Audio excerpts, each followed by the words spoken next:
Hi guys, and welcome again to another episode of Dave Trippin', and it's kind of a tantalizing teaser. Behind me you see my new apartment, but I want to make a whole separate video for that so I can do a tour, show it off, and do the whole thing like I did for my other tour. But this is the new place behind me. The point of this video is to talk about what constitutes a livable wage when you're in Japan, because I get quite a few questions where people are like, is this enough money what these people are offering me, and will I get by on it? Just that simple. So to get the kind of routine things out of the way, of course what is defined by a livable wage is different for everybody.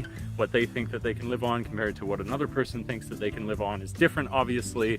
So I'm talking about real livable, not you need to have a widescreen and that makes life livable. I mean, you can pay your groceries, you can pay your bills.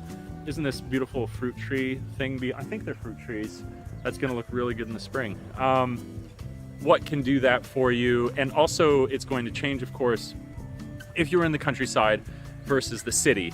But the point of this is that if you are in the countryside or in the city, usually these companies offer you a very similar wage, although you might get, in the case of something like Interact, which is where I get the most of these questions from, they'll give you a little bonus of about 10,000 yen. Also, if you have a vehicle, you get a bonus of another 20,000, but you were deducted 40 for the cost of the vehicle. Anyways, the rough figure I'm shooting for here is for somebody receiving a salary of between 230,000 a month and 250,000 a month, because that's kind of an entry level, what you would expect from one of these large dispatch companies. So the important thing to note at the very beginning of this is that it would change from the first year to the second year for very obvious reasons I will explain, or you may already know. And that is for tax reasons. So when you first arrive, is that amount that you were given a livable wage? Absolutely it is, especially because you have no history of any sort of monetary background. You haven't had any record of earnings. And so you are not taxed for anything. So usually when you get taxed later on, if you stay for an additional year, you would get taxed for city taxes or whatever town that you're in. You would also receive taxes for the national health care plan. And these are pretty expensive, coming to somewhere around 300,000 yen. But in the first year, when you don't have those, you can squirrel away your nuts, no problem whatsoever. It's totally livable, have a little bit to save, go out and be a little bit more social. All these things are possible. The reason that I always advocate only using these larger companies and these entry-level wages to get in is because then beyond that, it becomes very much less livable. And there's a number of reasons for this. So first of all, one of the big things that happens with most of these companies, although I will add a note to this at the end, is that they're going to prorate your pay. So on any of these major holidays, so winter, so summer, when those things happen to you, you're only going to receive, I believe it's for Interact during summer vacation, they pay you 50%. And for winter vacation, they pay you 75%. And then there's these other significant months like April where you don't work for large periods of time. It's all prorated. So that's another sort of misleading thing that these companies do, but you can educate yourself about, is that when they say 230 or 250, that is for maybe, call it 8 months of the year. And then there's another 4 months that are going to be at this reduced amount that you would get. So that's really worth noting. But as I say, it's totally survivable. Moving into your second year, if you do intend to stay, I definitely think that you would want to look for something different. Now, I didn't. I was looking around.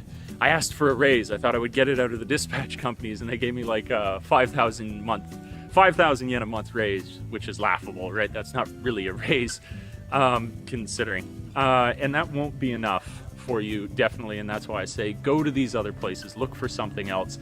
And it's going to be much, much better for you, because I can say continuing, I'm just pacing here, continuing as I did into the following years with this minute little pay increase and then having to absorb the additional taxes, it continues to be livable. But it is just that, it becomes livable. You can't really save any money.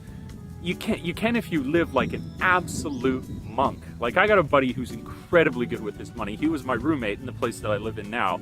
He continued to save the whole time, but he never went to a single enkai. The guy didn't party. He gave himself 5,000 yen a month in pleasure expense, which is nothing essentially. But you have to live like an absolute monk. If at any point do these wages become unlivable, No, they don't. You'll only end up in a situation, I believe, like I did, where you just can't save anything. You're having like the most minimal social life. A lot of like, it wasn't even like social things I was spending on so much as like, I wanted to get a gym membership, so that's going to cost me like 5,000 yen. So some things that aren't even totally indulgent are still going to bring down your wage. Now, what I wanted to tag on to the end of this, because I've become aware of it fairly recently, was another larger entrance dispatch company that offers at its base generally a higher level wage, where Interact would offer you something like, call it 230 plus all these other little things. This other one is 250, and here's the kicker for them, and that's why I'll put the link to their company down below. I've only kind of researched the website, but it was one major thing, is that the major holidays, they don't prorate like Interact does. Interact is a springboard. Peppy Kids Club can be a great springboard. This one is called Altia. They can be great springboards, and I just thought that that detail was so significant, because when you are living on this money and then suddenly you come to a month where it's 50%, that's really, unless you were planning like my little monk friend did, it's gonna hit you really, really hard. So most of this video is honestly to give advice for people who might then stay beyond the first year, because you are golden in the first year. Even on 230 to 250,000 in the first year, you'll do fine. And if you come over here as a jet, you're gonna be somewhere up at a 300, over 300, and then you're baller. So you're totally fine at that point.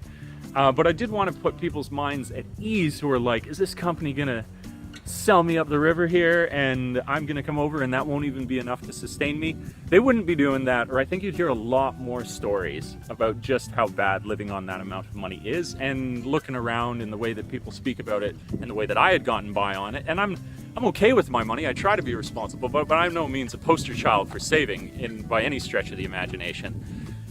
So there you go. If you do have any more questions about the pay scheme or details regarding it, or things that you should be careful for, feel free to write me. I've really been enjoying the emails I've gotten recently, trying to get back to everybody as quickly as possible. So do write me if you have any questions about the actual working out your funds, working out your budget, I guess, stuff like that. I've done a few cost of living videos. I can link that to you as well if you want to know about those. I hope this is not too windy. Got a new car recently. That led me through a whole series of things that would be frustrating if you don't accept the fact that you need to learn them and then plan ahead to get them done. So I'm gonna make a video about how to buy a car. Also good for somebody staying a little bit longer. Crazy, this will be a really useful video. Plus, I get a show off of it because I'm really excited about the new car I got. Screaming deal, negotiated the shit out of them. It was awesome. So I'm gonna do that. I'm gonna do, as you can see, like I keep kind of teasing you with, my new apartment. I'm gonna do an apartment tour. Life is really hectic right now, moving back and forth between the two to like, I was moving in a bunch of stuff today. So I haven't done that yet, but I'm going to. Really, really excited to show people that. It's amazing. All the details I will list then. You lose your goddamn mind. Yeah, so I hope you enjoyed the video. If you did, please do like, subscribe, and share. Finally, when I move, I'll also be walking around different beautiful areas. This area has like these beautiful mountains like way over there. It's got like these beautiful evergreen trees over here. I really like this area. I'm starting to fall in love with the more northern areas of Japan. They're beautifully wooded. Yeah, so now I'm starting to ramble. There's anybody who's just like, what? I thought we were talking about a budget. Yeah, so please do like, subscribe, and share if you enjoy this kind of thing. Drop me a comment down below if you want to talk a little bit more about budget, or send me an email if you'd like to. Check out my gaming channel if you want to check stuff out there, because I love the game and I'm getting more stuff there, up there on the regular. And I hope to catch you guys in the next video. Ciao for now. Peace!